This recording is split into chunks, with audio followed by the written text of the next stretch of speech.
toujours l'air un peu hagard, comme perdu, hésitant.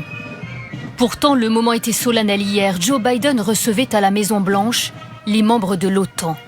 L'inquiétude gagne toute l'Amérique démocrate, y compris le show business et les soutiens du président. L'acteur George Clooney a participé il y a quelques semaines à une levée de fonds pour la campagne de Joe Biden et son constat est sans appel. J'aime Joe Biden, mais il nous faut un autre candidat. La seule bataille qu'il ne peut pas gagner est celle contre le temps. Depuis plusieurs jours, Joe Biden multiplie les entretiens, les meetings, les interviews pour donner l'image d'un candidat dynamique. Personne n'est plus qualifié que moi pour être président. Mais il ne parvient pas à faire oublier sa prestation calamiteuse lors du débat contre Donald Trump.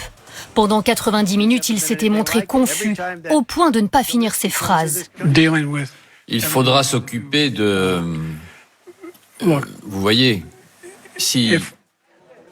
Les uns après les autres, les élus démocrates appellent Joe Biden à se retirer de la course à la Maison-Blanche. La très influente Nancy Pelosi, ancienne présidente de la Chambre des représentants, l'a mis au pied du mur, affirmant « le temps presse ». Et Donald Trump d'accuser les démocrates de cacher la vérité sur la santé de son concurrent.